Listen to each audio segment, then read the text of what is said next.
things going wrong is not actually like this rare thing but it's actually something it's an ordinary thing that just doesn't occur every day.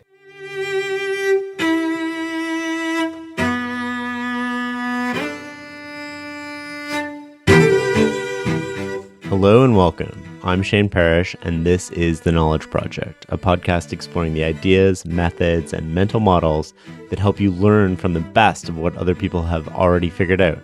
To learn more about the show, access show notes, or see previous guests, go to fs.blog/podcast.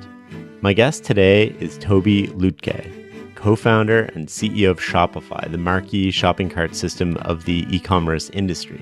Like me, Tobi's based in Ottawa, Canada, and while we had a lot of mutual friends, we had never met in person before recording this interview. As you'll soon discover, Tobi is incredibly well thought out on a wide range of subjects. This in-depth conversation covers a lot of ground, everything from growing and scaling Shopify to the trust battery and other useful mental models. Heck, we even talk about playing video games and how that helped prepare him to run one of the largest technology companies in the world. I hope you enjoy this conversation as much as I did.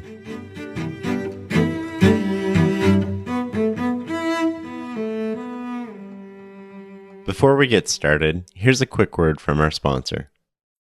Farnham Street is sponsored by MetaLab. For a decade, MetaLab has helped some of the world's top companies and entrepreneurs build products that millions of people use every day. You probably didn't realize it at the time, but odds are you've used an app that they've helped design or build. Apps like Slack, Coinbase, Facebook Messenger, Oculus, Lonely Planet, and so many more. MetaLab wants to bring their unique design philosophy to your project. Let them take your brainstorm and turn it into the next billion-dollar app, from idea sketched on the back of a napkin to a final ship product. Check them out at metalab.co. That's metalab.co. And when you get in touch, tell them Shane sent you. Tobi, welcome to the show. Thanks so much for having me. I thought we'd start with video games. I've been reading your Twitter feed, and it seems like you have some strong opinions on video games, not only from why it's unfair to see them as a waste of time, but right up into how they helped you run and scale an organization like Shopify. Let's unpack this. Can you expand on these thoughts? Yeah, that's so funny because I'm pretty open about, just playing video games a lot. I play video games with my kids. I like a lot of people know my opinion, but their role in people's lives is sort of misunderstood. So I get in these conversations where parents ask me, hey, my son's like playing this video game the entire time, and how should I put constraints on this and all these kind of things. And it's usually because everyone always ends up coming into these conversations very apologetically, as almost like, hey, I as a parent lost control and now I need to course correct. So I'm always frustrated with this, because obviously you can have too much of a good thing, but there's a weird way that people perceive video games in society, which is not true about so many other things, right? So for instance, if the same parents come to me and saying, hey, my son is playing chess all day, that wouldn't, it would never happen, right? It's like chess is, everyone understands, hey, you learn chess, but obviously this is not terribly relevant, the skill of chess outside of wanting to have a good time playing board games with friends. But people understand that there's all these other benefits that come from developing this kind of skill, right? So I was frustrated. I put on Twitter hey, I think I actually learned most about building businesses from playing StarCraft. And then that somehow became one of my most popular tweets. So it was sort of interesting. Well, it's so unconventional, right? In terms of most people wouldn't think that playing a video game would help them run a company. Are there specific ways that it's helped you in terms of resource management or organization or failure or? Yeah, so what I had in mind when I said this, and I didn't actually expect this to be terribly insightful or even controversial, and clearly it was. So I spent my, I'm born in 1980. I grew up, so I'm a child of the 90s. Good video games sort of started coming out when I was 15, essentially, right? And so I played a lot of StarCraft, when it came out. I now, it's easy to look back and sort of, when you connect the dots, to realize just certain things you did during your formative years were important and certain things were just not important. And to me, it's just so blindingly obvious that playing StarCraft was one of those more important points. I've read a fascinating book at some point where it was about the topic of soccer. Like Brazilian soccer is sort of very, the Brazilians were always playing better soccer than everyone else, right?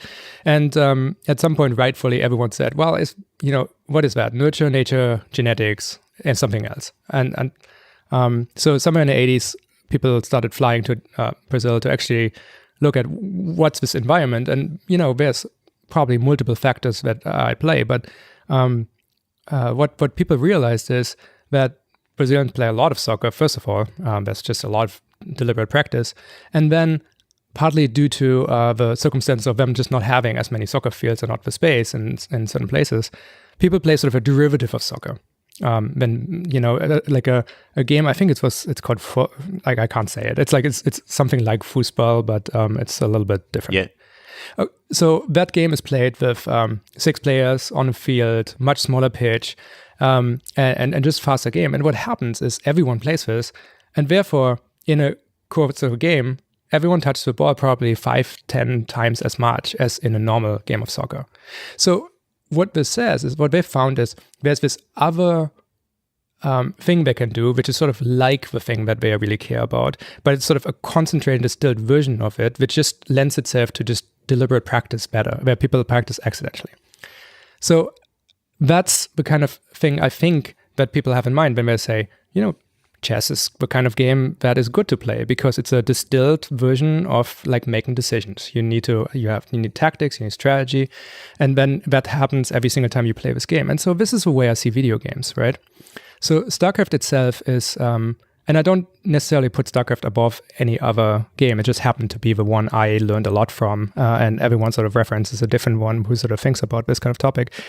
StarCraft is both players. It's heads up, one person against one person, and it starts the same. No one has an advantage. It's a completely symmetrical map, and it's a game of imperfect information. So you end up only learning the things that you actively get. So you have to scout what the opponent is doing. You have to react. It's a little bit like chess, but it's more real time. You have to make decisions fast, and a game is about 15 to 20. Longer games can last 30 minutes, and then you do it again and again and again. Very quickly, you figure out that the most important resource is not the minerals that you mine and all these kind of things. It's actually your attention, right? Like, what are you spending time on? Are you going to help your troops directly and get an advantage for that? Or are you going to build buildings that get you an advantage later in the game? So you have to make a lot of these kind of choices constantly, real time, with pressure, about how to invest in your game plan, what strategy should you employ, and so on and so on.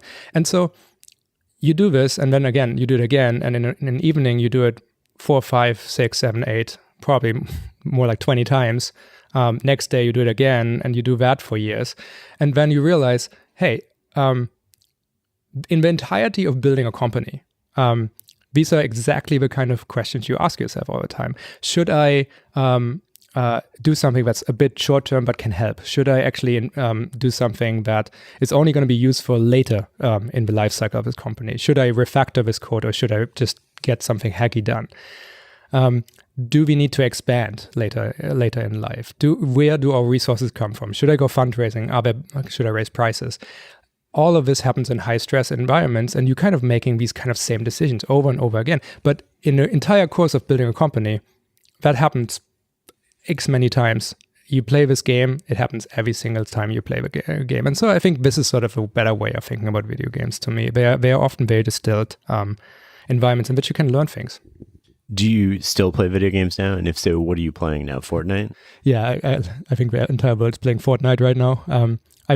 There's a game I really, really love called Factorio. Have you ever played that? No.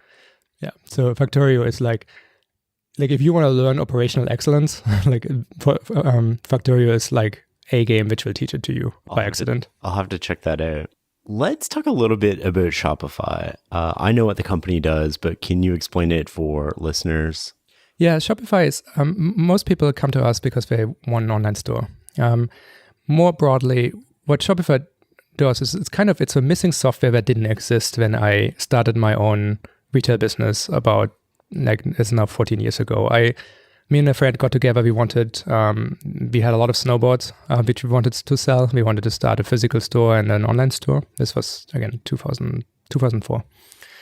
And those are the snowboards, like the symbolicness of the snowboards in your office here. Exactly. In fact, we are sitting here in my office. We are both Ottawa based, so this is nice for recording this episode. We can do it in person.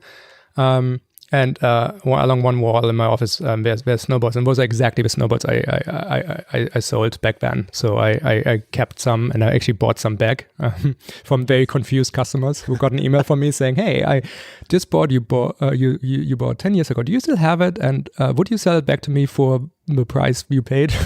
So I got some back, and that's now part of the decoration of this room. Yes, that's awesome. And so we had snowboards to sell. I did build this software to run the online store, and I learned so much about the process. And there's some attention on us when we're doing this. This was probably the sort of best known Ruby on Rails software that was in Basecamp back in those days for the sort of more technical listeners. You were part of the core Ruby team, right? Exactly. Well, yeah, core Ruby on Rails team. I used the software, I loved it. It's a wonderful story there too. So people were using, people were looking at this online store, and it provided some legitimacy that Ruby on Rails was real technology you can use for real life work. And they came to me and asked, "Hey, can I license this software? Can I use this?" And so based on this, what we did, we sat down and turned this online store into what is now Shopify, and people come to us and you sign up, you tell us about your products, you get an amazing looking website, online store that just works really well and it's really optimized around selling and ease of maintenance and so on. You get everything you need. So I had to make a copy of my passport and fax it to American Fork, Utah, to get a merchant account. That process took 2.5 months. Of course, after you sign up in Shopify, you just have a merchant account, and therefore you can take credit cards and these kind of things. So it's very easy to use. It's what a lot of people use to get into entrepreneurship, to start their own businesses. And that's what we do. Would you say you're lowering the friction of starting an online business and giving people the tools that they can use to compete against bigger, more well-funded infrastructures like Walmart or Amazon or... Yeah, exactly. I mean, look, again, I grew up in the 90s, right? So my view of what the internet should be is very much inspired by sort of what happened when the internet sort of first came around. Like I remember when the internet came to my city, right? Which sounds hilarious now. The amazing thing about that was before that point, if I wanted to somehow talk to many people at the same time, I had to either be a ham radio operator, or I had to like call into some radio show or game show or something like this. And that was the only way how you could really communicate, unless you knew someone's phone number with people who aren't right next to you. And so then the internet came to town, suddenly everyone could participate. You know, like you could put your own thing there. I made my own website, and I probably talked about video games. And that just felt super liberating to me. And to me, that's what the internet does. Now, this sort of gets into the problem of the internet right now. What happens, and what always happened, if you're a small village somewhere or medium-sized city, and you have this thriving community of different stores, merchants, people, like everyone, like this collision of ideas, which cities are, and a Walmart starts in your city, a couple of people will still go to the mom and pop stores and the smaller stores because they just like them and for various reasons. But over time, you know, the convenience factor and so on happens. And then at some point, they're all dead. And then you have Walmart only.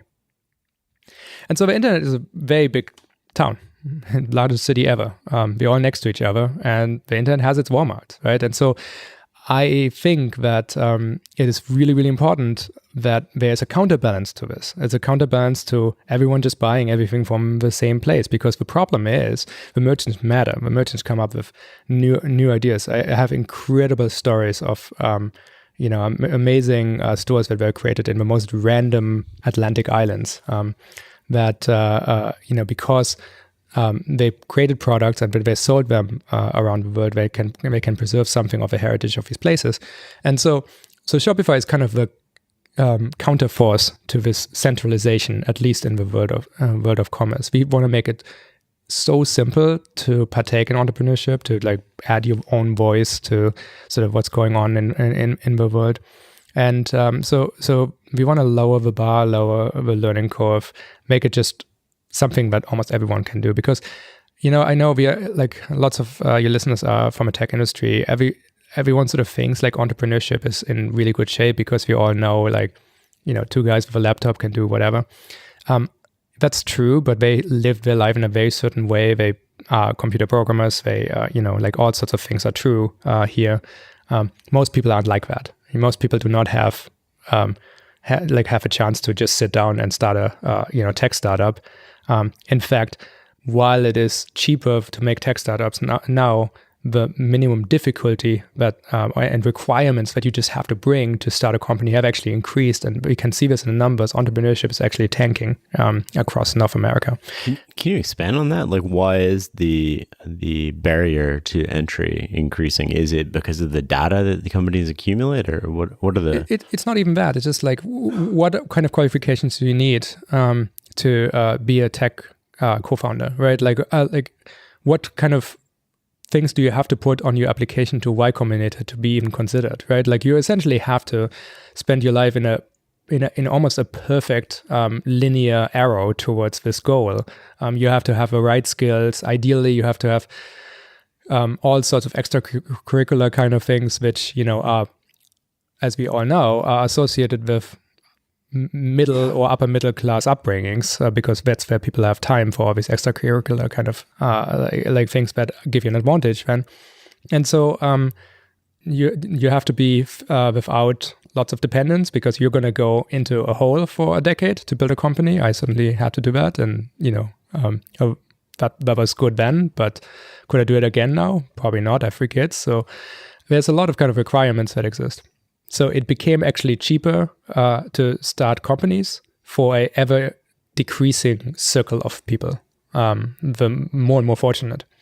And so what I love and what gets me out of bed every day to do Shopify and work on it is that it's a counterforce to this, right? Like what Shopify allows people to do is like have, for $29 a month, get something that gets them pretty close to having all the things that Jeff had to build for himself when he started Amazon, right?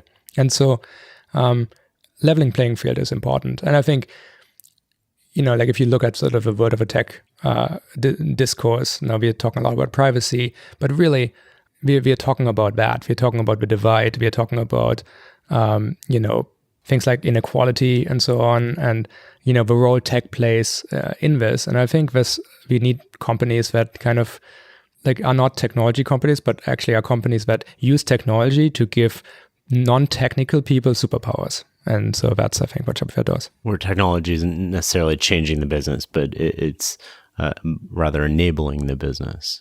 Yeah, exactly. As you mentioned earlier, I mean, we're sitting in Ottawa. So one of the questions I've always had for you is kind of like, how is it that one of the top tech companies in the world is headquartered in Ottawa, Canada, of all places? What makes Ottawa right for Shopify? Yeah.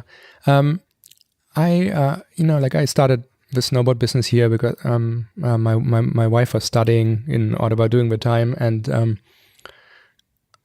every time I needed to find people, I found fantastic people. And I think this goes back into sort of, I think there's a dangerously narrow narrative for how companies in general are created. When I sat down at some point, and by the way, I had lots of opportunities to move Shopify. I had term sheets by all the dream venture capitalists that sort of,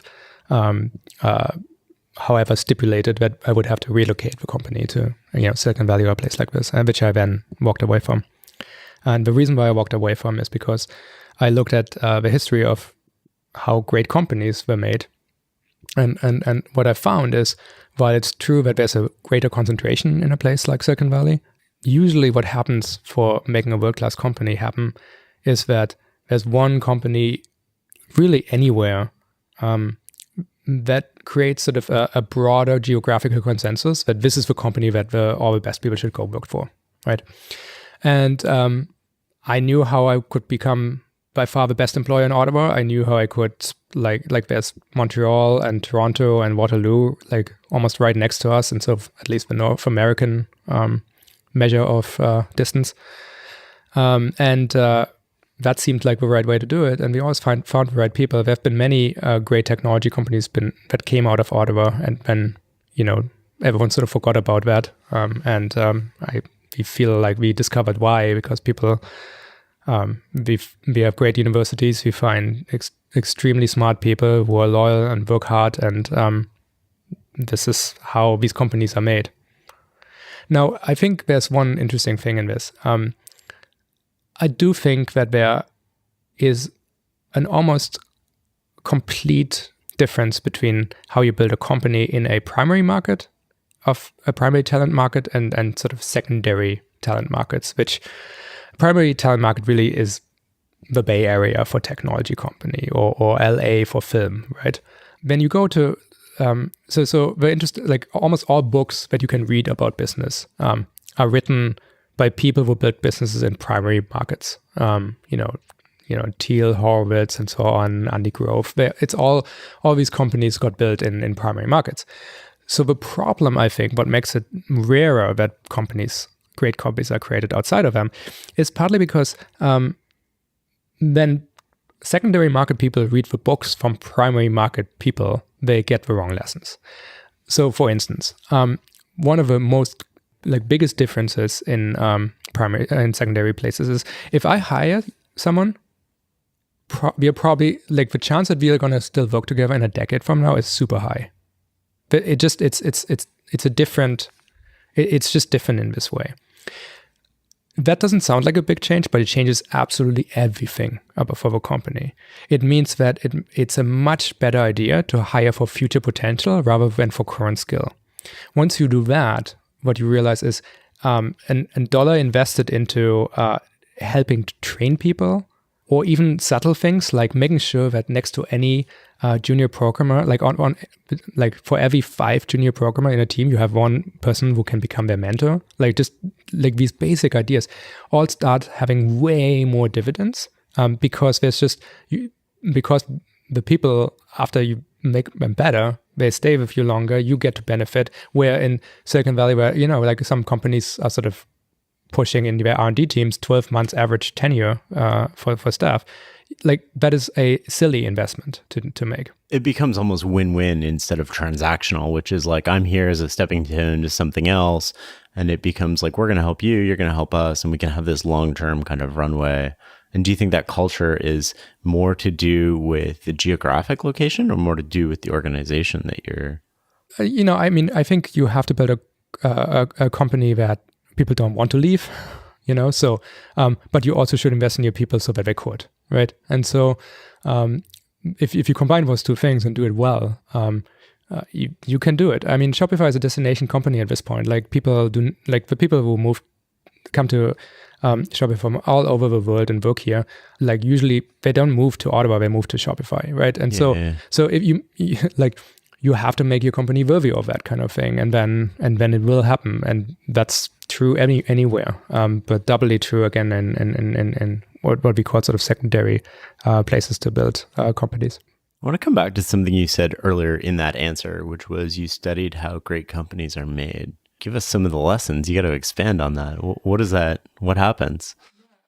This is a big topic, because it's actually tricky to get these pieces of information. My absolutely favorite way of doing it is I tend to go backwards in history and then try to build my own picture from multiple viewpoints, right? So I got fascinated with, for instance, the Industrial Revolution and the time of railroads. So you start reading the various autobiographies by the major players, and even though those tend to be very sanitized, they usually are very accurate explaining sort of a situation that existed, in which they were solving problems. And then you can sort of rebuild this, saying, okay, why did that work? How did it happen that only Rockefeller saw that the money in oil was in the refineries, not in the wells, right? That seems like obvious, but it was only one person who figured it out, right, during this time. And so you're trying to reconstruct these kind of situations, and you look at them from multiple angles, and you realize, okay, here was the science, and that's a lesson, and that's something to take. And next time you analyze the situation that you come across yourself, this is a new model you can compare this situation to. So I find history is absolutely underrated, and I find I get most of my lessons from there, and that's usually how I explain things that are at hand. It's like I say, hey, I've seen this problem before, described in here, and let's go double click on how this was solved back then. And sometimes you also want to do a spreadsheet, it's not so hard to figure out. I mean, now billion-dollar companies are dime a dozen, but like that's not true 10 years ago when I was doing my spreadsheets, and there was not that many. And if you put them on a map, there's concentration, sure. But, it seems like Silicon Valley can support like 2 to potentially 3 breakout companies at a time, which is not true about any other place. But that's the difference. It's not that you want to build a certain company, you have to go there. It's just like there's a deeper talent pool, and if you can become one of the best 3 employers there, then you have a shot at it. Is there one lesson from history that stands out when you think of how to go about making a great company that you think may be underappreciated? Yeah, for sure. To me, this is such a big topic. So almost all companies have been created in a world that can be described as complicated problem solving, right? So like you look at Henry Ford's factories or something like Bethlehem Steel or whatever, and essentially you have this incredibly long chains of cause and effect where at one point you put iron ore in and sheep or at least sheep wool, and then on the other side a Model T comes out, and every single step in this process was like this got popularized by a guy called Frederick Taylor under the name of scientific management, I think. So break this incredibly complicated task down into single tasks, which can be individually taught and can be done by absolutely anyone, and then you do this. This really is the story of Industrial Revolution. It's kind of like the difference between being a chef and creating something start to finish, or working at McDonald's, where it's like the fries go down for 90 seconds. And exactly. So like a chef would look at the holistic total of it, where McDonald's sort of broke it down into these steps. McDonald's is a wonderful example of like Henry Ford's idea to apply it to food production. So this cause and effect thinking is embedded everywhere. Like the entire like an MBA program really drills this kind of thing.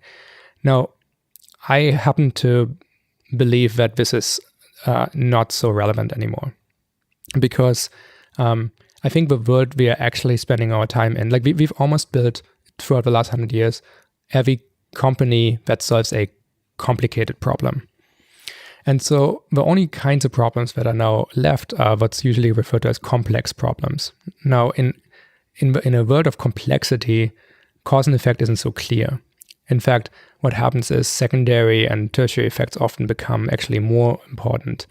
And so what I actually learned from history, and what I sort of reconstructed, is the world in which people like Frederick Taylor were actually trying to solve the problems and what they were solving for and why this worked.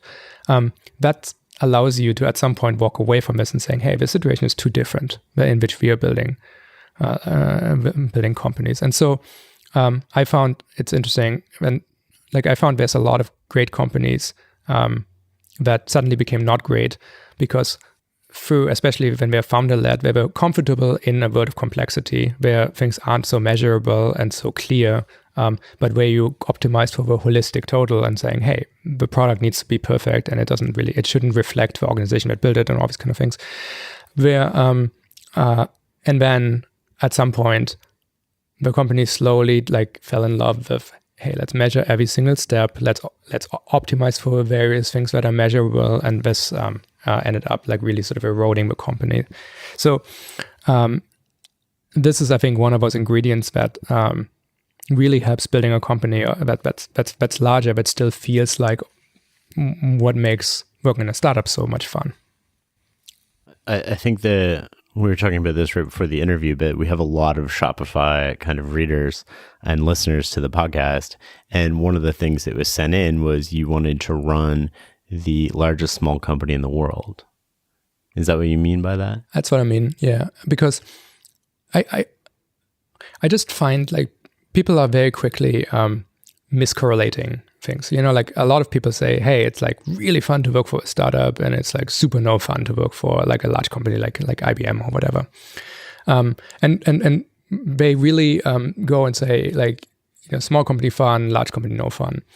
But like clearly it's more complicated than that, right? Clearly there's things that make one fun and things that make other not fun, and you can decompose that. You can say, hey, one thing that's fun about being in small companies is the amount of impact you can have on what's going on, is the amount of autonomy you get to solve problems, is the amount, is the sort of tight, fast-paced relationship you have with the people around you. It's like you're going through an epic journey surrounded by friends, which is what clearly everyone wants to be doing, right?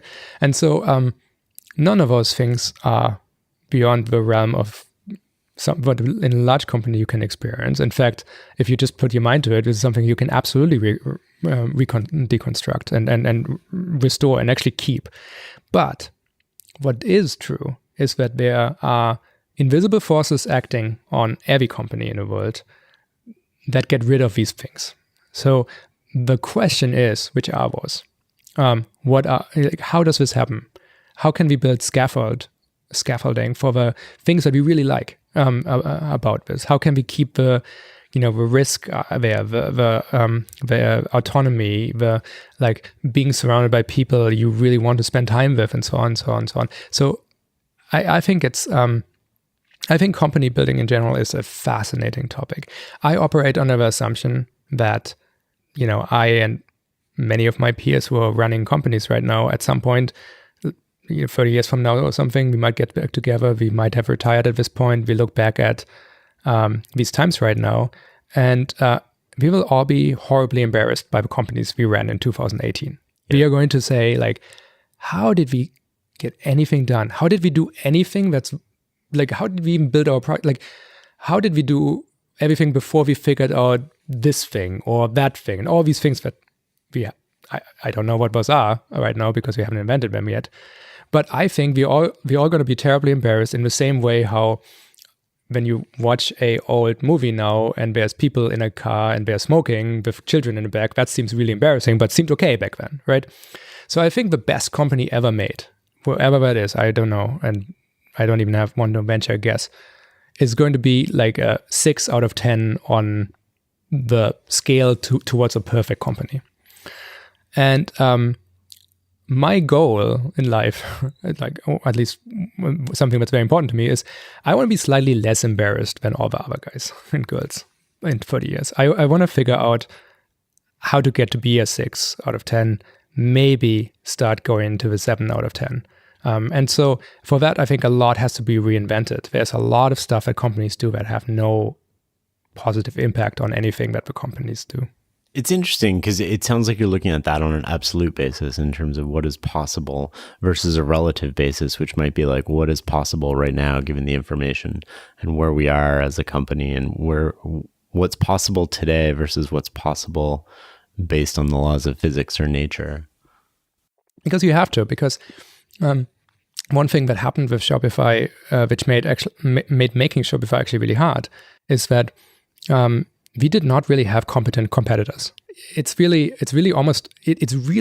hard to build a company if you don't have an obvious enemy. There was no like nothing unifies you towards exactly. There wasn't a fight, right? Like there was Yahoo Stores was absolutely horrible when we started. I tried to use it for Snow Devil. I couldn't. Like the best thing it allowed you to, in terms of customization of your online store, was changing the background colors of your different frame sets. Like that was. Most people don't even know what a frame set is, right? Like this was really, really outdated even back then. And so it's, there wasn't an obvious company we fought. So I think the thing we learned is we always have to look at the absolute.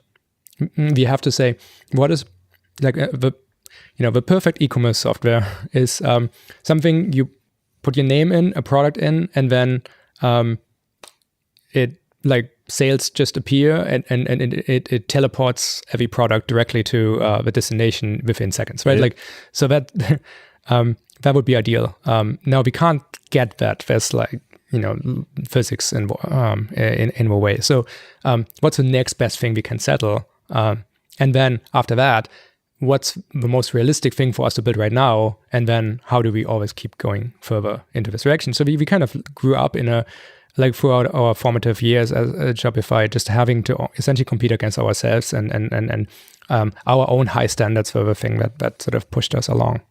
I want to talk a little bit about scaling the company. You're 4,000, 5,000 employees now? Yeah, about 4,000. So you've gone from like 2 to 4,000. What kind of lessons have you learned from growing the company? How did you scale it? Yeah. I mean, it's interesting. So Shopify is now a larger company than, the city I grew up in, right? Like, so it's the largest community I've ever been part of. It is an incredible, it is really an incredible journey. I think this is the one time these kind of sort of hyperbolistic words actually are appropriate. But from my perspective, it kind of didn't feel that different all along in the different steps. Like a company that grows really fast feels entirely different every year. So I just gotten really comfortable having essentially a new job every year. And to me, the most important thing was to make sure that every new version of Shopify was slightly better than the one before. And so, and ideally across all the kind of things, like better at the things that we were good at and fewer of our weaknesses we had before. And there's great purpose that comes from just having like a mission that is kind of good, right? Like this might get into, it's an interesting topic, but one thing which really helps about building Shopify is if Shopify succeeds, no one loses, right? It's like there's zero. It's a win for everybody down the whole ecosystem. Absolutely. So every time, like right now, every 70 seconds, someone has their first sale, right? I remember the day I had my first sale, right? I was in a coffee shop. I opened my email. I mean, I built the software, so it was my own email, which the software sent to me, which is kind of funny. But was your mom buying something? So it was someone buying a snowboard from Pennsylvania, we've never met. And I'm like, oh my, like someone I've never met, like deemed the thing I built worthy, right? Mm-hmm. It's like that's when you become an entrepreneur, by the way. It's not when you start building something where you're just a builder then. And so every 60, 70 seconds, someone has this experience. And this is like, some mother of three in Idaho that brings some kind of skill from her local community into a product, which then is being sold and which then creates a new economic way of getting money there, and which then eventually leads to them hiring people and all these kind of things. So our customers get something, their buyers get something they want, like they find unique products and these kind of things. There's a partner ecosystem that builds all these kind of little apps and extensions for Shopify that really make these stores unique. And so everything just gets kind of better with no externalities that cause so much problems in the tech industry usually. So it's an easy mission to tap into for the people who join here. Now they come here because these are great jobs, but then often through a sort of a transition period, like through a year or so afterwards, people start really, really caring about the effects that Shopify has. What about the people? I mean, just managing the complexity of the business must be much more than it was before, obviously. What's straightforward about scaling and what was not straightforward about scaling to that degree? Yeah. I'm trying to think of something that was straightforward, right? It's kind of, it's an amazing question to stump me with, honestly. like no one in the world knows how to build companies of this type, right? It's not a skill that anyone has. You can't read a book or play a video game, and then You can't. There's nothing that you can truly do. The only thing is you can cultivate the skill to quickly figure out what to do when you get into a situation where you have to make a choice. This is why I think, especially this sort of secondary city approach to building companies is so valuable, because there's no way around having to build a learners organization. You have to, because you're not going to find all these ready-made people. So how did we scale? Again, we have a hiring process that really, really finds people with high future potential. And then we try to help them reach this potential 10, 20 years earlier in their career than they ever thought was possible, through coaching, through book clubs, through just anything. We have an internal podcast which talks about all these events that led up to today, and how we made decisions and what we considered and how we went wrong and all these kind of things. Everything on Shopify is kind of built around this idea that if someone shows up with a fixed mindset, we convert them into a growth mindset quickly.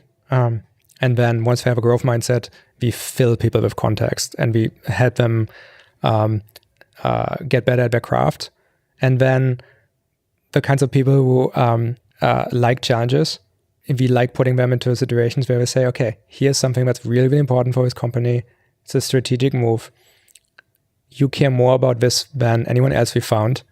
Why don't you give this a go? And we'll help you as much as we can, but we also trust you to be able to do the best job you can. And we think you're ready for this kind of thing. And you do that at scale. So this is not like the one time I'm thinking of that we did that. This is actually the way all of Shopify functions. And if we bring in experts in topics that are important, like when we built a payment gateway, we really needed people who understood the payments industry. They're not the people who run the group. They are the people who support those people. And so those are the tweaks to the formula. And we found that this is how it works, and or at least this is how it worked for us. Aside from being a learning kind of organization or learning culture, what other words would you use to describe the culture that you're instilling or trying to get at Shopify? I have mixed opinions on culture. I think we're getting dangerously close to the point where a lot of people think that culture is this sort of manageable, and it's just something that managers have to kind of own in some kind of form. I think culture is just the sum total of all the people who work with each other. In fact, Shopify is super happy with internal multiculturalism. One thing, again, we are a Canadian company, and one thing Canada is like increasingly known for is that, for the last 30, 40 years, Canada has run the biggest worldwide experiment in multiculturalism. And by the way, it worked well. In fact, it probably works better than the alternatives, and that's a very, very sort of important lesson Canada is starting to teach the rest of the world, because I can tell you, when Germany 10 years ago had this conversation about, hey, should we double click on assimilation or multiculturalism, no one talked about the example that Canada has actually been running this experiment successfully. So that's something which I find so inspiring about Canada, especially as an immigrant from Germany. And that's something we really, really like within Shopify as well. Every one of our offices has different culture, and that's okay. There's no Shopify culture. I know there's like companies like, I think apparently, I've never worked for Google, obviously, but apparently people internally talk about sort of a Googliness score, which to me sounds super dystopian, and I hope I score lowly. I score low in that. Because I don't want to be like everyone else around. Yeah. I'm super happy being different, and I'm super happy about everyone being different. And I want everyone to show up as their authentic self at work, not some sanitized like conclusion of what people should be like. And feel comfortable in who they are. Exactly. Feel like show up like you are. And that's what we celebrate. Diversity is a strength, as our Prime Minister keeps saying, and I absolutely agree with. So I tell you, like, if we are here in Ottawa, if like a lot of people from the Toronto office are coming to visit because we're working on, preparing for some conference together. So the culture of our Ottawa office is different that day, just because of who showed up that day.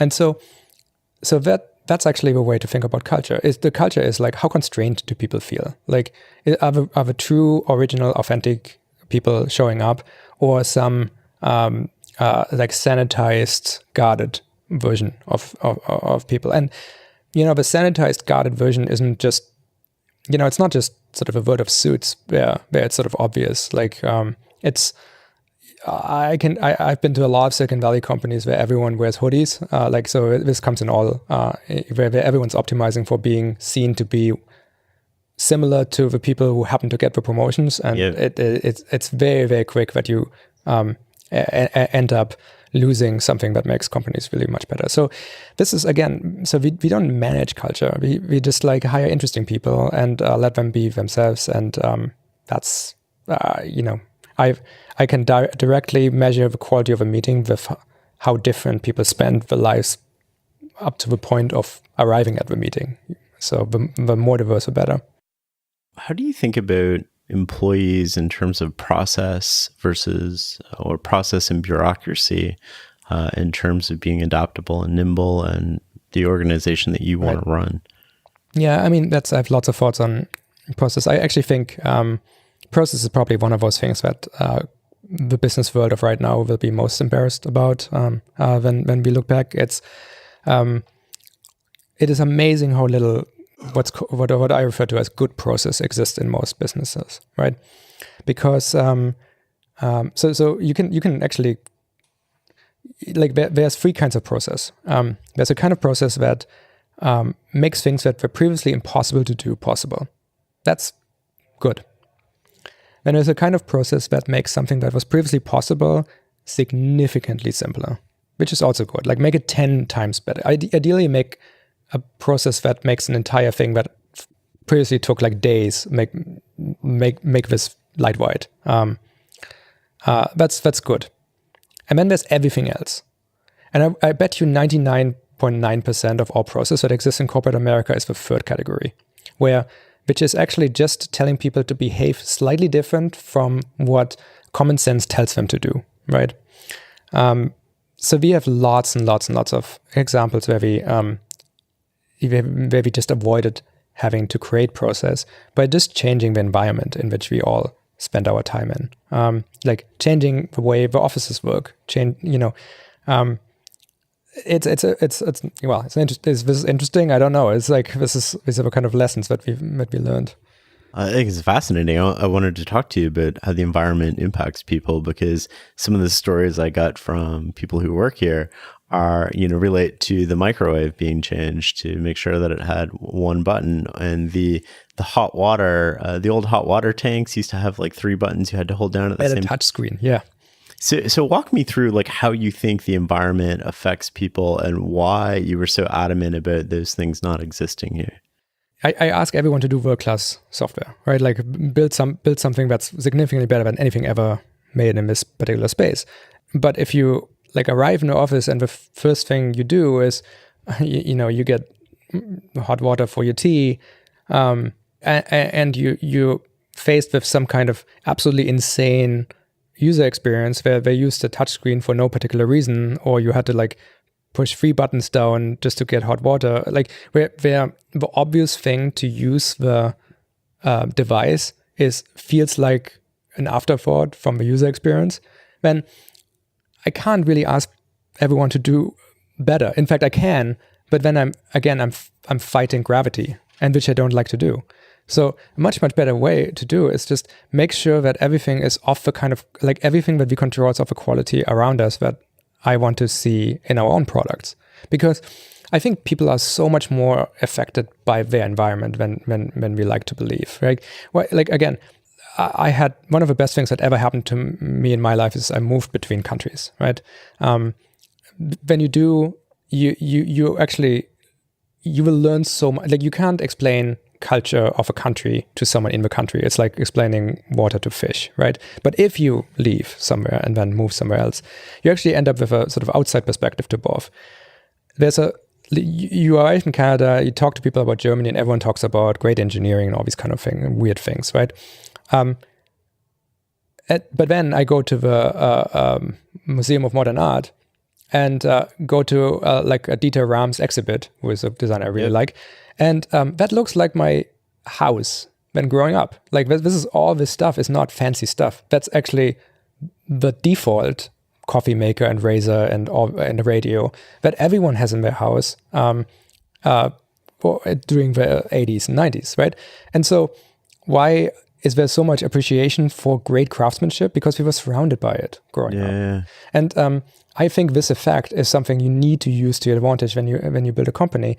If someone is in an inspiring space that just is full of great design, and where everything just works, like your base level of what you will do in your own craft is going to be significantly affected by this.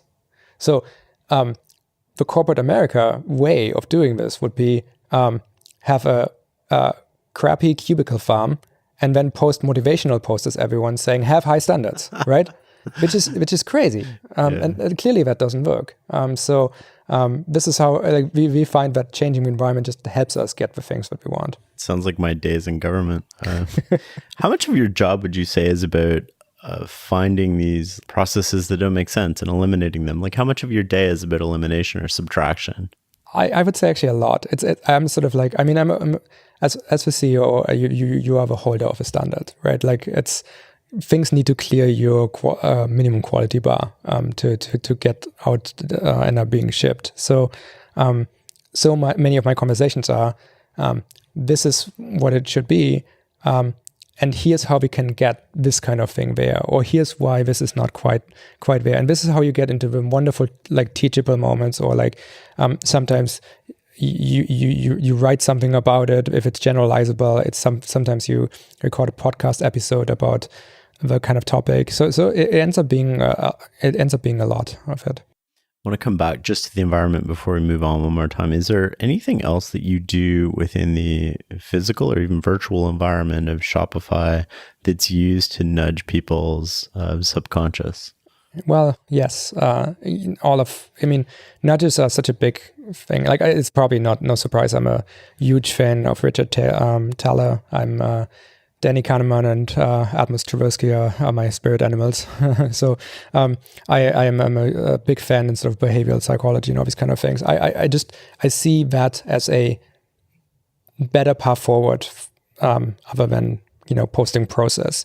And what they figured out is just like you change the environment to make it so that people just their common sense compels them to do the right thing. Like the shortest way of stating that is like water will always follow the easiest path down any kind of mountain, right? Obviously. So you can't, like the water everyone gets, that you cannot go and just post a sign saying, hey, there's a village on the other side of the mountain. I need you water to go over there so that they can have water.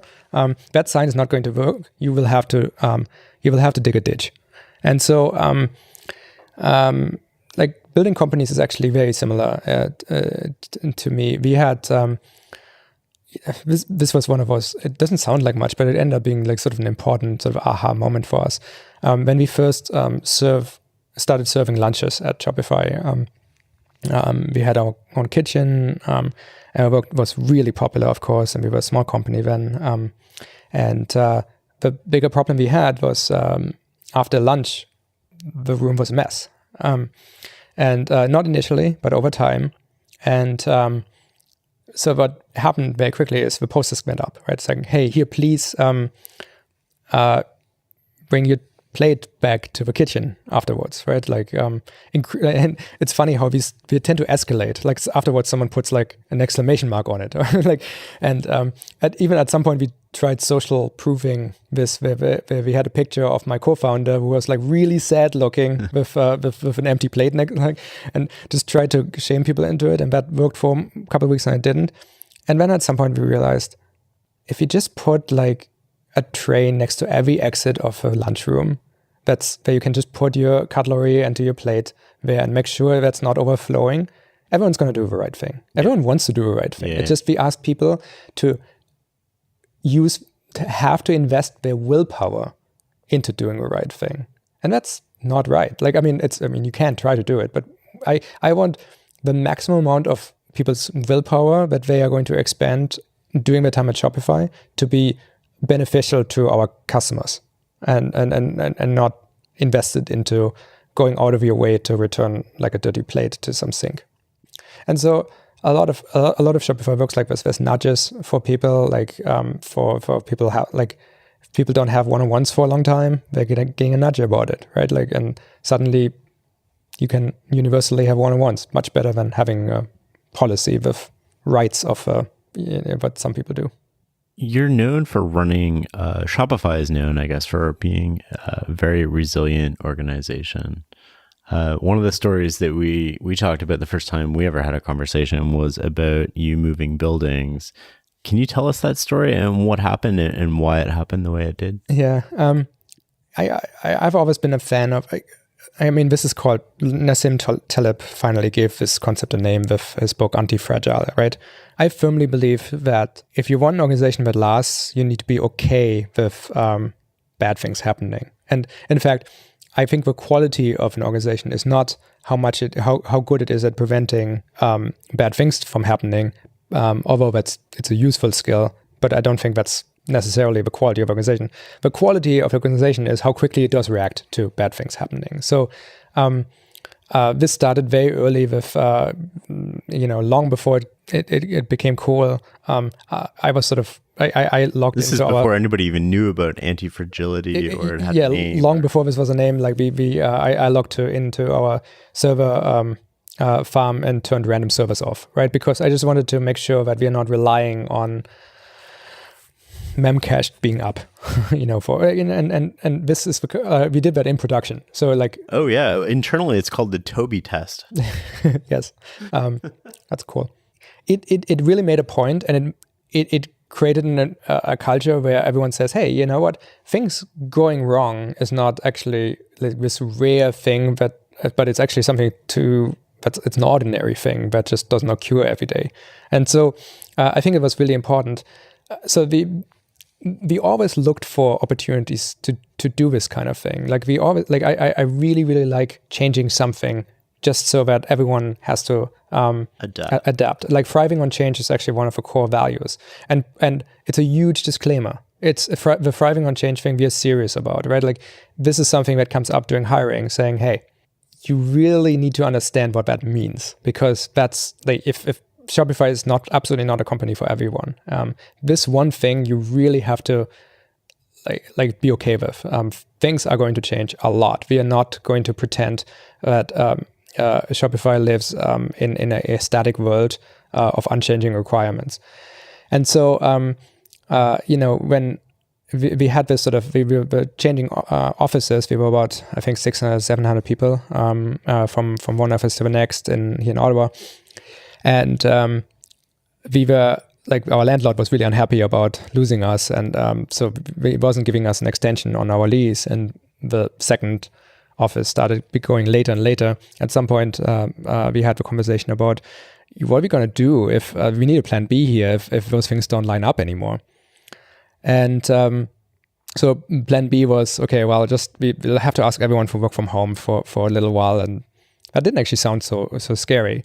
And then over the course of next week, I increasingly fell in love with plan B. And at some point, when I was really disappointed when I heard that it actually became, like, the buildings, it would line up, we could do it.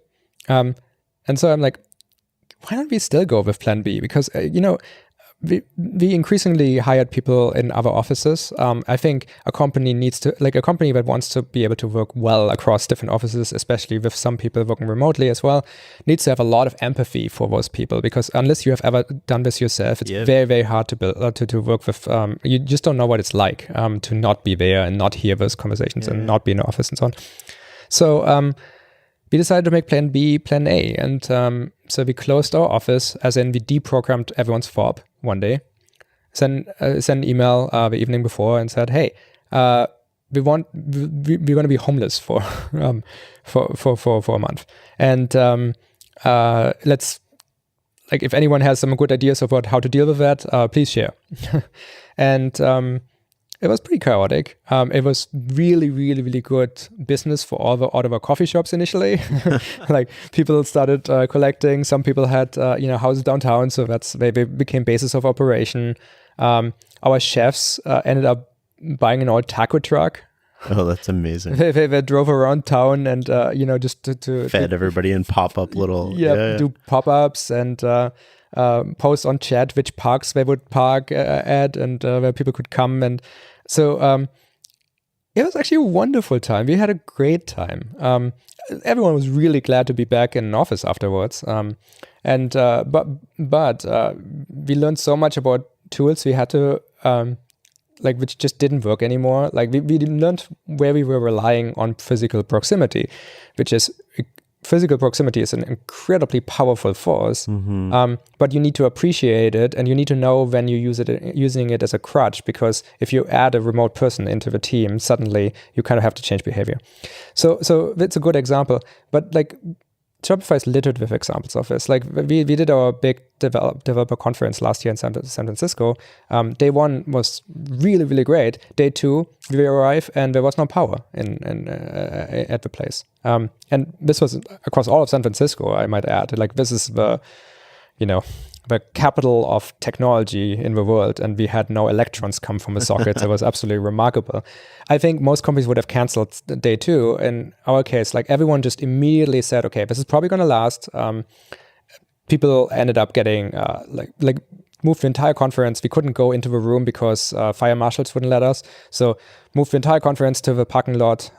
Then people went to get tents, shades. We didn't have PA systems, so they created like small groups. They come up with topics. We estimate that like probably 5 to 10 new companies were created from just the people who were networking that day, who otherwise would have followed like a single track conference. It ended up being actually almost a better day than what we have planned. And I love that, because that's what we trained for. This is important. Like reacting like this is, I think, is something you want to cultivate as a company. I think adaptability is massively underrated, whereas efficiency is a little bit overrated, especially in a rapidly changing environment. In some cases, sure, but in so many cases, efficiency is something that companies, like in most cases, when in companies which are really, really on this sort of efficiency drill, what they actually often do is they're actually creating something. In the name of efficiency, they're actually becoming worse as companies, because what they actually do is they trade things that look inefficient but could have been parallelized with something that looks efficient but now has all sorts of dependencies, right? Like, hey, take these things. Everyone's doing the same thing, so instead centralize it. Well, great. You just like, if your background is engineering, you immediately ask, that sometimes is the right solution, but not always, because now you have contention for a single resource. Do you actually want your entire company to have like everyone have a dependency on like one team? Like clearly you don't, because you want to go as fast as possible. And those are exactly the kind of ways how large companies slow down, because on the name of efficiency, they create a massive dependency graph, which is invisible, but slows everything down. Internally, you have something called the Tobi Manifest. So do you mean the Tobi Blueprint? Is that what it's called? Okay. So it's got a trust battery. Like, what is on this list? So it's a friend of mine put me on to the idea, Luke Levesque. Essentially, it takes a long time for people to learn how to work with each other. So I always look for ways to short circuit these kind of processes as much as I can. So in this particular case, I just wrote out the things that people otherwise take a year to figure out about me, like how I work, how I think. So that's on our internal wiki, and it's under, vault.shopify.com/Tobi, although that's an internal address. And everyone who has their first meeting with me can kind of figure out, what's probably a good thing to do and what isn't a good thing to do. So I think it's very, very helpful. What's on that list? Things like don't prepare a PowerPoint presentation is a good one. Like, so some things are just sort of tactical. It's not the way I like conversations, not presentations, especially in, smaller ones. Like, I'm not a big fan of huge meetings. So that's just useful to know, because no one wants to do this wrong, right? And so, but there's other things like there's sort of a personality test world called the Enneagram. I know there's millions of these kind of things. Enneagram happens to be the one that Shopify is really into. In that world, I'm a challenger. What that means is someone comes up with an idea, I will take the opposite side of that idea, even though I agree with the idea. So when I challenge an idea, someone else's idea, that's actually exactly what I would do with my own ideas. This is my internal process, just in a room. And so it's important that people don't immediately become defensive, because I'm not out to get them. I think, oh, Tobi doesn't agree with me, or exactly, because I've seen this effect too many times that someone has a really good idea. I say, well, how about we do exactly the opposite? And then they really immediately came over to my point of view. And I'm like, oh, hold on a second. No, I like yours better. And that causes. But why was that so easy to convince you?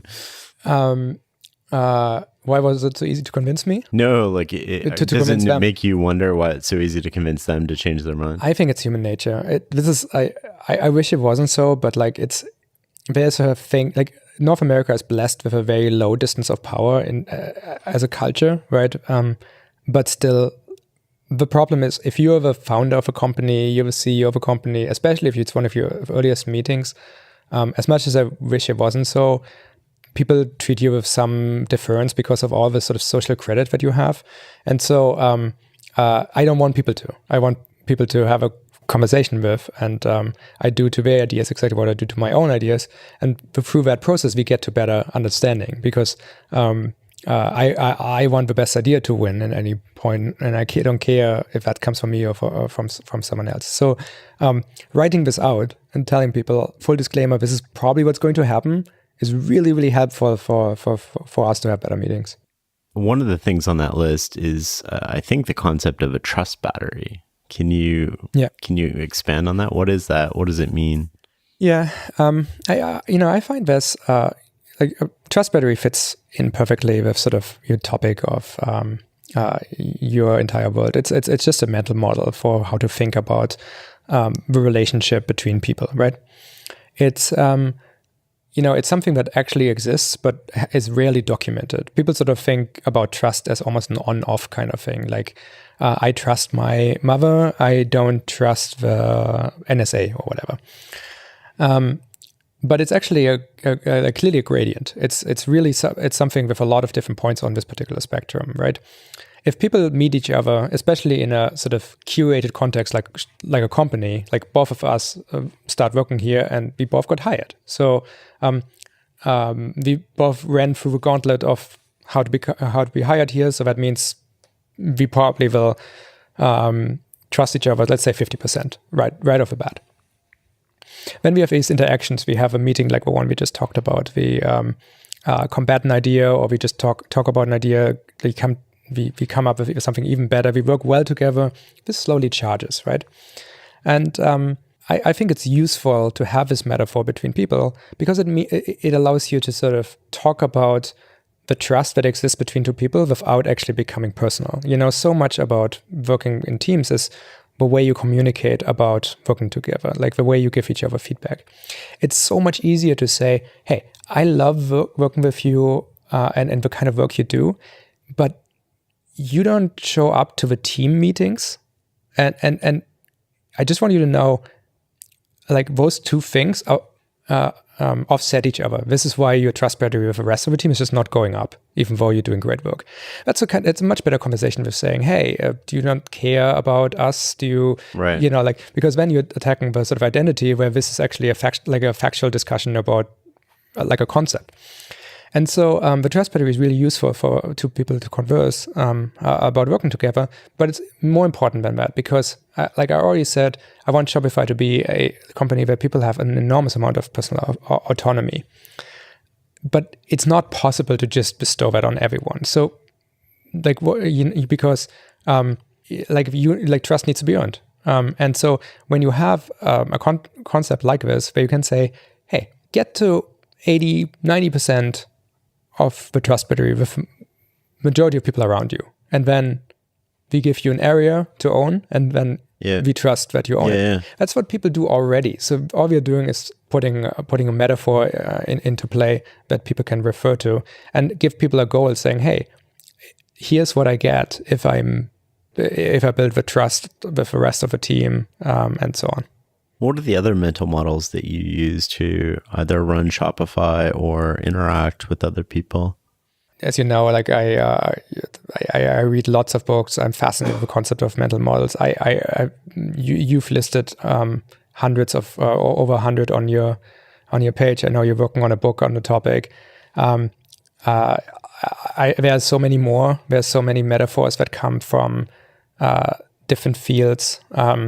Like I sometimes feel like I learn more about how to build a great team from learning to play an instrument than from any kind of managerial kind of training or something like this.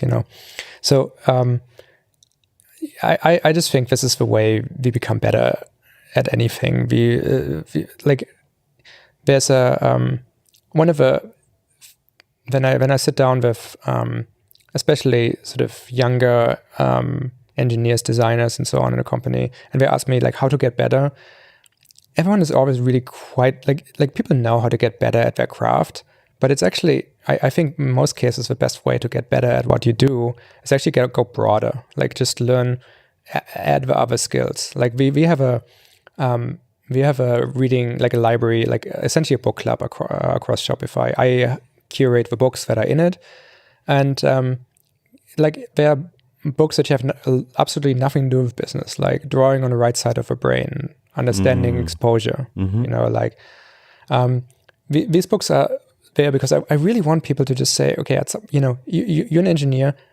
If you learn to draw, you're gonna have so much more empathy for working with designers. You're gonna have such a different appreciation about how light works. You have and so on and so on. So this is really what I try to do with people, and that's what I try to do myself. I've found some of the most interesting lessons that are useful to building a company like this. Again, as we said, in playing video games where people don't expect it. This is why people were so surprised with my comments. StarCraft is an absolutely wonderful kind of like game of incomplete information in a box that can be played very quickly. Factorio teaches you how to productize and optimize an entire massive complicated system and so on. So I think people just should have broad interests and follow them. Where did your love of reading come from? It came pretty late. I'm actually dyslexic, so it's actually hard for me to read, and I read very slowly. So I didn't read any books for the first sort of 20 years of my life, and then at some point I challenged myself to read a book fully, and there was a wonderful book called Cryptonomicon by Neil Stephenson. It's still one of my favorite books, and I like this was so good of a book to pick up first, and it was sort of almost random because I just learned so much from this book. It's like it's a piece of fiction, but you learn so much about all this, like even cryptography and all these things which are relevant to me. And I started picking up more and more books and just sort of devouring them from that point on. And I found books are sort of the closest you'll ever come to finding cheat codes for real life. It's like you can access the entire learnings of someone else's career in sitting down for 12, 14 hours, if you're a slow reader. So I read a lot. Which books would you say have influenced you the most over the years? There's some incredibly specific books. Yeah, what comes to mind? Yeah, it's hard to pick like the most important book. It depends on what you're doing, of course. I mean, one book which I find stunningly insightful is called Mindset by Carol Dweck. Because it's like it really, really, really puts its finger on the thing I need to change the most with people who start at It's Shopify. the growth versus fixed mindset. Yeah. And it's one of the most liberating experiences for people who can transcend. Like we all have fixed mindsets on some things, and most people have growth mindset on some others. But actually, again, having the language, having the mental model of it, improving yourself after you understand this, but then helping others traverse this through one-on-one meetings and so on. It's just so powerful. I think that's sort of one of the best. I loved, there's a book called, which is also not well known, but I just love it. It's called Parkinson's Law. Have you ever come across it? Yeah. It's like many people know about the sort of bike shedding kind of analogy. It comes from this book. It's like 80 pages. It's really old. It's like a comedy book written because back when he wrote it, you couldn't really criticize the Queen of England and so on outside of comedy. So it's sort of, that's the way he could write it. But I read that really early in Shopify's history, and it just kind of ended up being, it felt like it allowed me to disrespect companies that existed a little bit more and encourage you could be more irreverent and And similarly, there's a book called The Design of Everyday Things, which I'm just a huge fan of. It's actually similar in the way that why are things designed so poorly around us all the time? Like, how did this happen? And it just makes it, in a way, that book, you read it and afterwards you're like, oh, I'm not the only one who just these kind of things are like annoying. These things. Yeah, exactly. It gives you some legitimacy of actually complaining because, because he makes a very impassioned case for that more people need to complain about bad design, right? And I mean, there's some books which were incredibly relevant for building up Shopify. Lots of books by Nassim Taleb, Team of Teams by John McChrystal. So there's plenty of great books. How do you filter what you read now? Like, what is it? Everybody wants your attention all the time. You're running a $15 billion market cap company. You've got 4,000 employees, and yet you still make time for you when you're not playing Fortnite. How do you determine what goes into your mind and what you're reading and consuming? I mean, so again, I have to be very picky about the books, just because I do tend to go cover to cover on books. So so I'm committed for a very long time to a bad book if I pick up a bad book. I'm usually on, at some point I usually dive deep into the literature behind things, right? It's really important to me. Again, on the sort of quest of building a better company, one of the sources often that is completely underexposed to the business world is actually the academic world. So this is why I go really deep into behavioral economics or something like this, and then I just I first find someone's, some important person's biography, and they usually reference all these kind of interesting moments that happen, and then I try to find the books that sort of came out of these moments and so on, because I need the historic sequencing of something before I can really make sense of it. I just find if someone just gives me facts about something, I can't really, if I don't have a tree to hang those ideas on, then they just fall to the ground. And so that's usually my approach. So I spend a year reading about really understanding something like evolution, because I'm always amazed how few people really understand how that actually works, and how few people understand how relevant emergent emergent concepts and emergent systems are to anything we are doing. Like the stock market is an emergent system that no one controls. Common law is an emergent system that no one controls. It's evolution's all around us all the time, and in fact, it's precisely, I think, the reason why Shopify has been working so well, because we create a synthetic environment which is sort of lends itself for the emergence of great solutions to problems in the commerce space. And that's really the way I'm thinking about this place. So those would be examples of things I go in. Systems thinking is one of my sort of favorite subtopics. I noticed the book on the bookshelf over there. Yeah, it's probably the most common book in here just because I give it out so much. And so it's actually when we do our internal summit, where we get the entire company to Ottawa in February every year. I have an hour to tell everyone in the company something. This year I just spent most of that talk just teaching systems thinking, because it's just the world is just a better place if people realize that they are not, root causes are really rare, and again, events don't happen in sequence and are cause and effect all the way through. The world is loopy. It's not, and everything, if something is bad and we want to change it, there's usually something that reinforces the bad behavior, and we have to change it. We have to change that to change the situation. I want to geek out on decision making a little bit here, which is something I know you've put a lot of thought into. But I want to start with what's the hardest decision you've ever made? I don't know what the hardest decision is that I ever made. I can tell you the one I did the worst on. It was the most important decision, which I took too long to make, which was, so again, Shopify's story is a little bit different from most venture-backed and public companies in the way that, it started with snowboard selling. So it was actually profitable there. And then I stopped selling snowboards to focus completely on building Shopify. And then through a lot of work, and many years, eventually Shopify became a profitable company itself. But it was my goal was I wanted to build the world's best 20 people lifestyle business. That was really my goal with Shopify.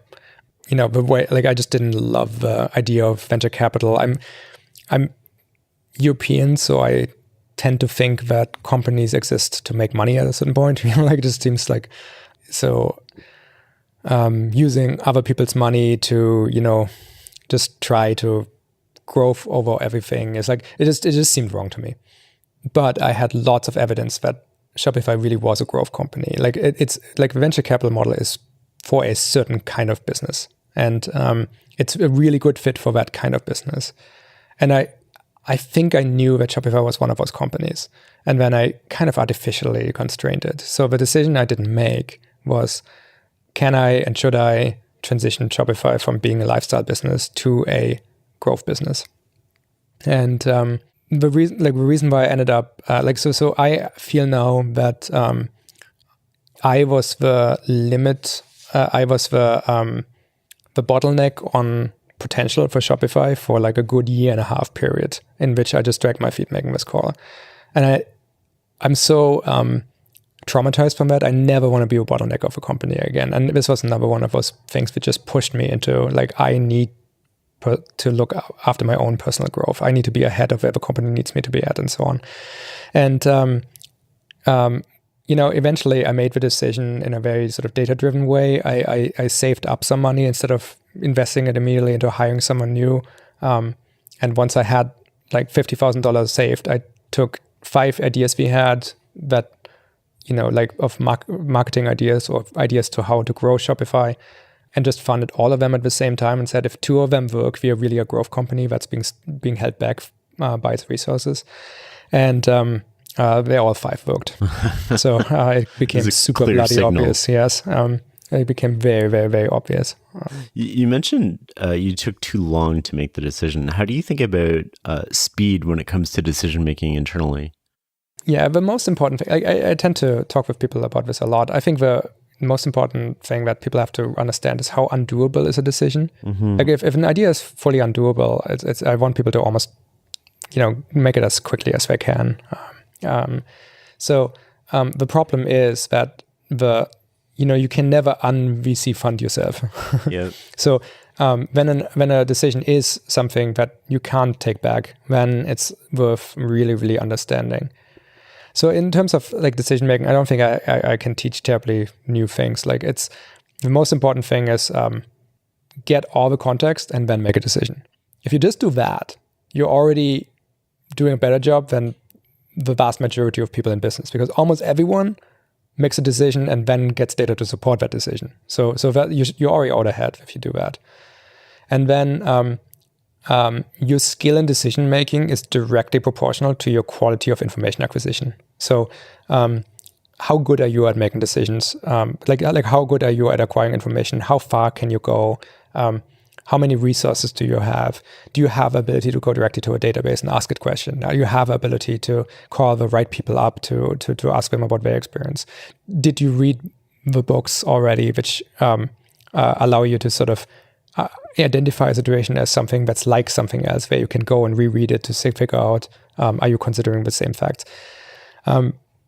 So that those things are the things that you need to cultivate as a skill.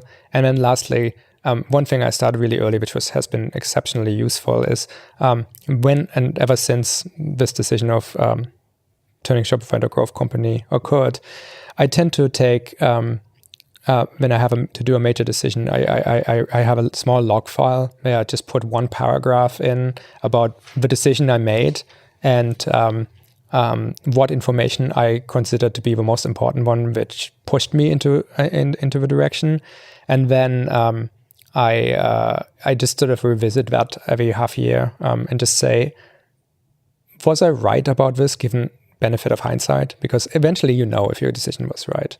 And so it's actually, if your job is to make decisions, it's worth treating it like any other kind of thing to get better at. And so this allows you to do it. What have you learned from going back and reading that? Not about outcomes of decisions, but maybe more about the process by which you use to reach a decision. Yeah, I think Kahneman calls it hindsight bias, right? Like we have a very, very strong bias to underestimate how difficult it was to make a decision, and really just treat difficult decisions that were made as if they were obvious all along, because you now have all this additional information afterwards, right? So it cures you of that to a degree, which is really, really, really helpful for anyone who leads people. It's also like I've just learned, every single time I got a decision wrong, which just happens, I found that the piece of information I was missing was actually totally available to me. And I just didn't go get it. Is it because you didn't get it, or you didn't realize it was going to be a relevant or salient piece of information? Usually I just didn't pull it in. It's like... You had thought about it and dismissed it. Yeah, you realize, hey, this was a thing that would have actually made me change my mind, and that person knew it already. And so I didn't go to ask that person. So I didn't... And do you think subconsciously that's you going like, I know this bit of information might make me change my mind, but I've already made my mind up, and I don't want to have to do the mental labor of going back and then... And that happens. And then you have to be honest with yourself, saying, hey, how do you want to make decisions based on what the best ideas, or based on being right in a way, or getting your way, and so on. Again, you need, this is why it's a good practice, because it just forces you to recognize when you're making mistakes, right? Take me back a little bit to the early days of Shopify and the struggles you were having. Maybe walk me through some of the things that you learned since then, some of the mistakes that you made possibly running the organization that you look back and you kind of laugh at yourself and you're like, oh man, I wish I would have done that differently. Or I'm really interested in not only the mistakes you made, but really how you learned from those mistakes and didn't repeat them. Yeah. I strive to never make a wasted mistake, right? So I tend to refer to as, even internally, when there's failure, we tend to refer to it as the discovery of things that did not work, right? Just because I like that. It really helps with the right kind of mindset. I mean, no one, from the earliest days, no one's ever going to commit more egregious bugs to the Shopify code base than I did. No one's going to accidentally cause more downtime than I did. I've kind of done so many of these kind of problems already, which now there's automated systems to prevent it from happening, right? So that helps a lot. I've committed every managerial sin in the book, and I have unbelievably patient people who work for me, who allowed me to grow into the role I'm playing now in this company over time, even though it took me very long time to adjust to this. And there's some really honky ideas I had for what Shopify should become that totally weren't right, and the timing wasn't right, or sometimes maybe actually the right ideas, but like 5 years too early, and it's all you learn from it all, right? It's hard to kind of put your like there's not a single thing I would change about Shopify. Like even though we've ended up with very close calls, and it was by no means like I skipped over the entire years between starting Snow Devil to becoming a profitable company. We were I spent a year and a half being out of money and asking my father-in-law, who I was living with, me and my wife, for checks to meet payroll. And I never will figure out why he actually gave those checks to us. But like we were essentially dead and on life support for a long time. And it was only actually the recession which sort of saved Shopify, because at this point it was good enough, and people were replacing really expensive e-commerce systems with much cheaper, but at this point better Shopify, and that kind of got us. Does that experience of like not being able to make payroll or being desperate to get money to make payroll, does it change how you run the company today? Oh yeah, you just have to. I had to learn to make every dollar count, and it's hard. It's a hard habit to shake, right? Like, it's I actually think it's one of those kind of lessons that you get deprived of if you go straight into a startup accelerator and then and get the Series A funding with not a lot of effort. And like every company that's being funded, you're gonna get a lot more of whatever they were already doing, right? So if the company at this point of getting funding was already good at making every dollar count, really understood its market, then you can kickstart a story that produces almost 100% growth for a very extended period of time. And in some cases, you're actually fueling some completely different behavior. So I think it helps a lot. Talk to me a little bit about, you mentioned the first thing we talked about was video games and how your focus changes what you see in the game. What is your focus like on a day-to-day basis here? Like, how do you invest your time? Yeah, I mean, it's a mix. I mean, I spent a good deal of time with my direct team and sort of the leadership team of Shopify. Like it's probably a third or 40% of my schedule. I actually have full reports on this. My assistant we call it my expansion pack here at Shopify, to keep with a video game analogy. And he actually has a full report of exactly how time allocated, and we rebalance my time every quarter like you would do with capital. So I spend a lot of time with my leadership team, one-on-ones. I right now have 2 new executives who I'm helping to onboard, so I spend more time with them. But then I also have a good chunk of my time is what's called writing time, which I can sort of allocate against something that I really want to work on. Often I write a spec for something that just needs to be done, or I write a quick essay about some important decisions like that were in the past. Sometimes I run around with podcast gear and interview someone about the topic as well. So like this allows me to just sort of, that time, what it really is I have a spotlight, and Shopify is like a really, really, really sort of just big room in which I can move around and just sort of look around, with my spotlight. I have, when I see something I don't like, I tend to go digging a little bit and see, hey, why is that so? Why is the load time of that screen so low? What else is that team is going? Should I have a conversation about, how important website performance is to the perceived quality of the software, right? Or I encountered that for saving, for really good legitimate reasons, we switched from Coca-Cola to Pepsi, but we're a Coca-Cola company. We're number one. We're aiming too high for being a Pepsi company. So, right. Pepsi's number 2, Shopify is number 1 company. You know, like it's like the standards are too high for stocking Pepsi, right? Like those are really, really random decisions, I'm sure. But like, again, environment matters, and so I get to have interesting conversations with people about random things like the soft drinks. By the way, I don't even drink soft drinks, so like this is very symbolic. The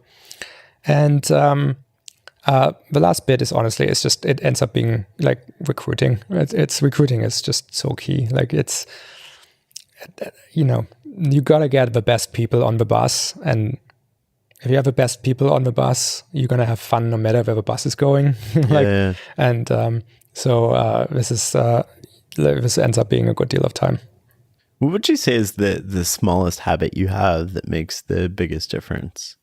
Like at Shopify? Just in general in life, like any habit that you have that makes just like a asymmetric difference. I mean, that decision log is a pretty good example of it, but I don't know, like this is going to sound so weird and petty, but I kind of love it, so I'm going to share it. I recently got, like 5 years ago, I got introduced to shaving with a straight razor, right? This is cool. This is like super random. And it, that's how it used to be done. Like, and it's actually a wonderful world, again, of craftsmanship. Like, you get like razors made by one person where you can call and talk with them about how you want it and all these kind of things. And it's like, Japanese blades and German grade and so on. So, like, the craftsmanship behind that is wonderful to begin with. And we live in a world of like disposable everything, right? So I just found that starting a day like with just making the lava and doing something that's actually difficult right off the bat in the morning, every morning, is just one of those random things that starts the day. Like you cannot zone out doing this, right? Like you're doing this for 5 minutes. You're committed to a craft. You're trying, like, it's something you can get better at. Like there's serious consequences for the mind drifting and doing something else. So it's almost a little bit meditative. So I would say, like, starting the day with something in the routine that's actually not super autopilot to do starts the day out in the right way. I like that a lot. I know we're butting up against time here. I have a few more questions that were submitted that I'd be remiss if we didn't ask. One of the questions that people wanted me to ask you specifically was, how do you separate people who know what they're talking about from the people that pretend that they know what they're talking about? I don't know. I just feel like you can tell. It's like, I do dig, right? Like, I want to be able to be, like, I'm trying. Your challenge function would help with that. I try to understand enough about everything that's relevant to Shopify, but not that I'm an expert, but I sort of know what the experts think, right? Like I'm still heavily in engineering and technology and so on. I added a lot of the fields that sort of make up the world of business when I transitioned from being the technical founder to looking after the business side as well. And so I tend to not just leave things unchallenged and just say, hey, let's do a couple of ping pongs here about, like making sure that you're actually serious about saying this and making sure that the person is actually really saying the thing they're saying. Because sometimes people say what they think you want to hear. Mm-hmm. And that's really obvious if you just start asking a bit. And again, when the trust battery comes in, you do that a few times with people and then you don't need to do it anymore. Right. Like after I hired my first CFO, every single spreadsheet I got from him looked really, really complicated and was far beyond my Excel skill set. But I learned how to use the craziest Excel lookups because I just rebuilt the same spreadsheets from the raw numbers and make sure that it wasn't like a sum that wasn't like drawn all the way across a column or something like this. And I just make sure that there was no mistakes. It's trust but verify, right? And I verified, never found a mistake. I verified again, I didn't find a mistake. I verified again, didn't find a mistake. And eventually I stopped verifying. It's like the way how you learn how to work with people. What's the most common mistake that you see people make over and over again? It's people are terrible at deciphering cause and effect. or even correlation versus causation, right? Like, again, I said this earlier, systems thinking is the best cure for this kind of thing, but like there isn't always a cause for things. There much more, often there's a system that just reinforces something. Like everyone's complaining, why is all of the world of business so short-term focused? Well, it's because Wall Street wants quarterly reports, right? It's a system reinforcing the thing that you want to fix. And then people love putting hacks on easily identifiable problems, and then think the problem goes away, even though the full thing that's reinforcing this is not being addressed. So that's what I see a lot. You keep bringing up systems thinking. What does that mean to you in terms of how you want people to apply it here at Shopify? Yeah, I mean, systems thinking teaches you to draw diagrams of a certain kind, right? Like, which really are hey, let's zoom out, let's declare the little boundaries of our system, about all the stuff that doesn't matter, but within it, let's really figure out what forces exist and how they balance the loops, how they reinforce the loops. And once you do that, you can then, part of what is so great about just this exercise is it is almost impossible for a room of people to, everyone in a room can talk about the same thing and mean completely different things. But if you're writing a systems diagram on a whiteboard, afterwards there's a sync. Like people will, if someone has an assumption about that system working differently, that will come up. And so I think that's why it's so powerful. So that's the actual way of how I wanted to. By exposing, it forces people to expose how they're thinking about something in terms of interactions, which allows people to kind of challenge, oh, I don't think it's that way. And then you get to a deeper version of reality or understanding through that. But there's also this entire other thing that's also acting on this. Is that relevant? And then everyone's like, oh my God, you're right.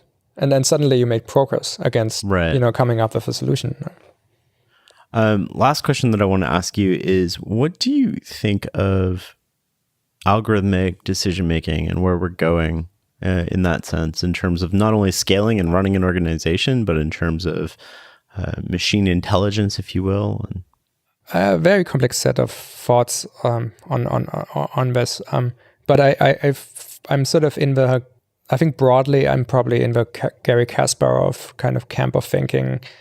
One thing he points out, which I really, really love, is that obviously he famously lost to Deep Blue in chess, and he did not like that one bit. So finally he wrote a book about what that experience was like sort of 20 years later.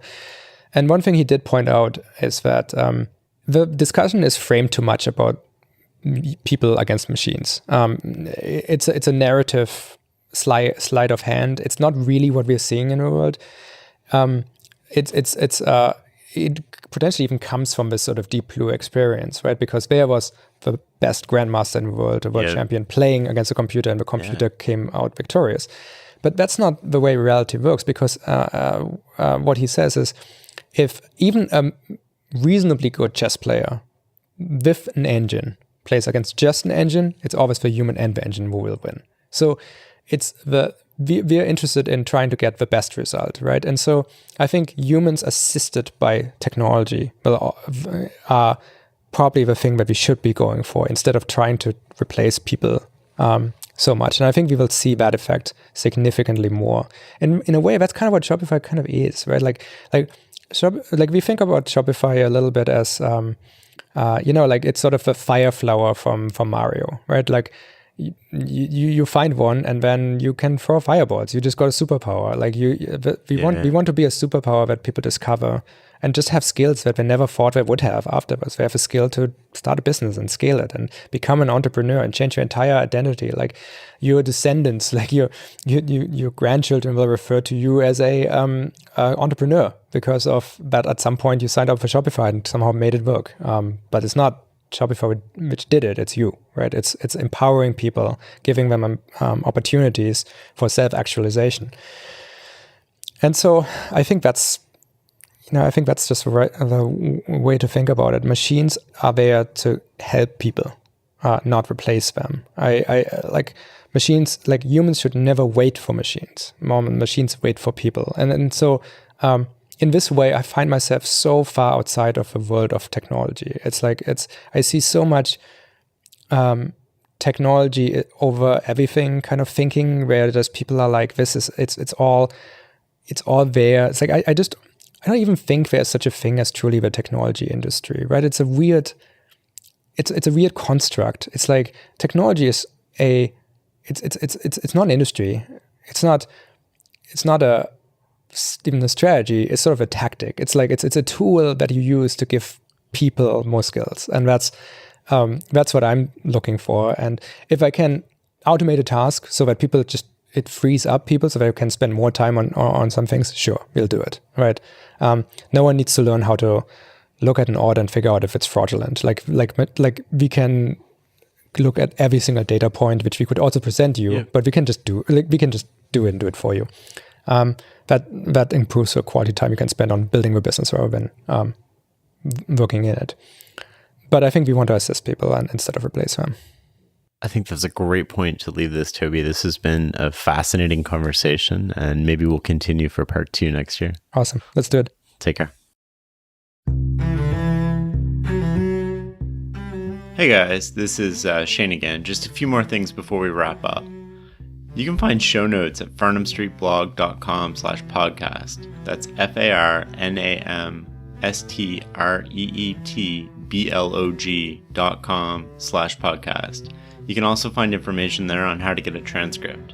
And if you'd like to receive a weekly email from me filled with all sorts of brain food, go to farnamstreetblog.com/newsletter. This is all the good stuff I've found on the web that week that I've read and shared with close friends, books I'm reading, and so much more.